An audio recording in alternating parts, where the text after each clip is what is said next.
Hey YouTube, I fix guns. Driving up to Minneapolis, I don't know, I do these things in the car. I shoot these videos in the car for whatever reason. I'm bored, something to do. The phone works good. Anyway, wanted to talk, just ramble on a little bit about secondaries, handguns, things like that. Let me start off by saying I'm a Glock fan. I like Glocks. Glocks they're just, I don't know if there could be a perfect handgun. Can there be a perfect handgun? I don't know. But if there is, a Glock's got to be pretty darn close. You know, there's a lot of Glock haters out there. I just don't like the way it feels in my hand. I don't like the way it shoots. I don't like, I don't get it. I don't understand why people are hating on Glocks so bad. You know, there's a lot of great handguns out there. A lot of fine pieces. H&K, SIG, you know, the new Smith & Wesson M&P is a decent sidearm. Beretta, I'm just not a big fan of Beretta, the 92FS or 92FS, yeah, 92FS I think it is. You know, the Springfield XDMs. Then we've got a whole segment of 1911 purists. To them, the 1911 is the only thing that exists. They poo-poo at, you know, these plastic guns that are out there. They wrinkle their nose up at anything that doesn't have a grip safety or, you know, doesn't have a single stack magazine. You know, don't get me wrong. I love 1911s a lot. I mean, I've built some, and you know, I love a nice 1911. I just love it. It's a good looking gun, but looks can only take you so far. You've got they just have a propensity to jam. I was watching a video the other day where the guy was saying that he runs a training course. He runs a tactical shooting class, training class, whatever. He says there's one common element. The guys that bring the 1911s, they jam. I've been shooting a Glock for a lot of years. I have never, and I'm not kidding, unless it happened and I can't remember it, or I've, you know, blocked it out because I'm a fanboy, but I have never had a Glock jam up on me. I've never had a fail to feed, and I can't even remember if I've ever had a squib load or a fail to fire. Honestly, I am 100% confident that when I pull the trigger, it's going to go boom. It's as accurate as a combat handgun can be. I mean, I can hit what I'm aiming at, and I can do it with pretty rapid succession. The sight picture is good for me. There's a ton of aftermarket accessories. It's light. I mean, you compare a fully loaded 1911 to a fully loaded Glock, they're going to be about the same, but unloaded, you've got some significant weight there. You know, you're going to make up for it in the ammo in the Glock because it's a double stack high capacity magazine. For example, the Glock 22, 15 round mags. I mean, that's going to add some weight versus an 8 round mag and a AR. Or, I'm sorry, AR, a 1911. I got ARs on the brain today.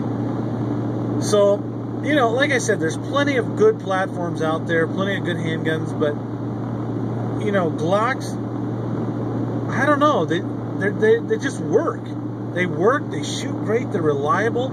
I mean, it's a gun, no matter what you get, whether it's a 17, a 19, a 23, a 22, a 35, 36, whatever, they're going to be, the consistency is going to be there. A Glock product is going to work. That's all there is to it. And I'm talking from personal experience. I'm talking years and thousands of rounds with very little maintenance. I mean, I'm a gun cleaner. I like to clean my guns. So, I'm pretty religious about cleaning my guns after each shooting session. But at the end of the day, when I say maintenance, I'm like, no broken parts, no, nothing that's really worn out.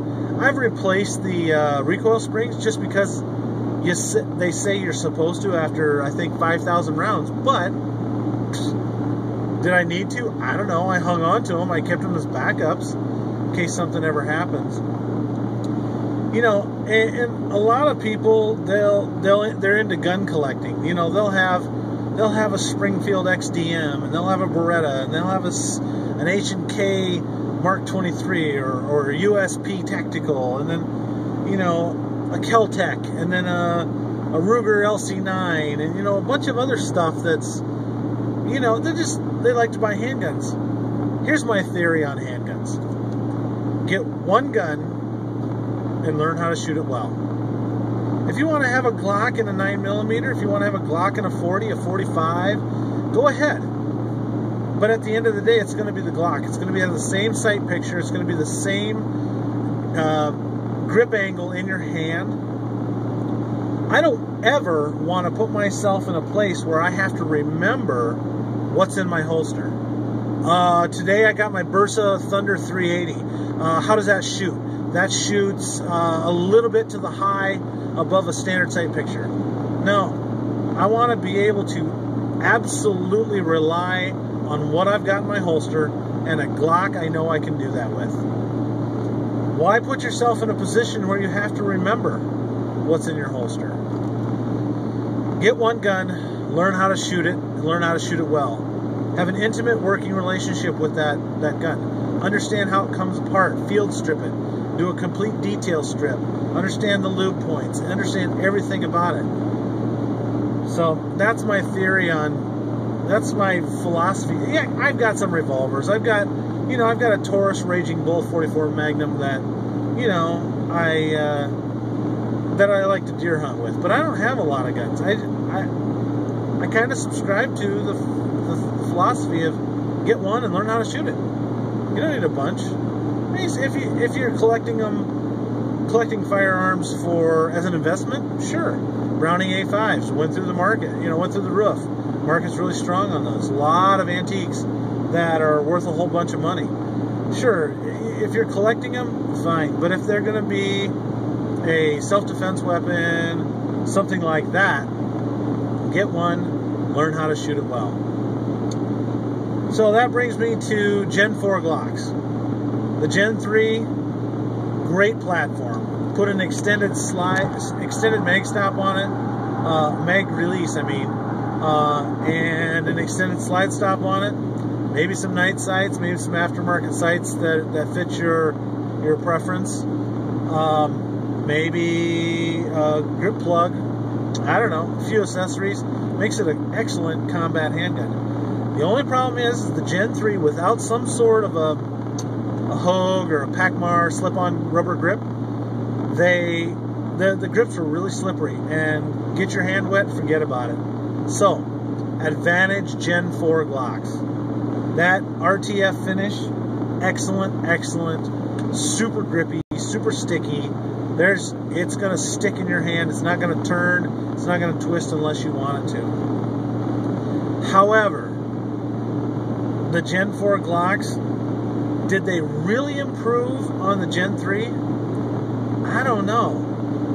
I don't understand why they didn't just put the RTF finish on the frame on the Gen 3s. Don't know. They had problems with the recoil springs. They have the double nested recoil springs in them. They do have an ambidextrous safety, which is really nice for lefties out there. So, I guess that could be considered an improvement. The mag release is a definite improvement. It's a big, square, thick piece of plastic that can be positively engaged. So, Glock, yeah. And I recently read that Glock is now being assembled in Russia. I don't know. I'm going to have to figure out what's going on there. Not sure exactly what that's all about, but I don't know. That's my thoughts. You know, rambling on. I'm a Glock fan. There's Glock haters. The only thing, I mean, there's a few pieces that I just don't like. Junk. I mean, just sloppy. I just had a guy show me a Taurus 9mm. It was a slim profile. The magazine falls out when you shoot it. Yeah, that's a junk gun. You know, I'm talking about a high-end, nice, quality, reliable handgun. And all the brands I mentioned before are capable of producing such a thing. They've all got top of the line. They've all got varying degrees of accessories and finishes and things like that. So, I don't know. I like Bursas, by the way. Bursas are, everybody, you know, people hate the Bursa. It's actually a decent gun. They're price pointed right. So, I'm going to sneeze. Anyway, that's it. Glocks, love them or hate them. What do you think? Put your comments down below and let me know what you think. And for you 1911 purists out there, call me a crackpot, whatever. Put your comment down below. We'll have a discussion. I'm iFixGuns, and that's what I know.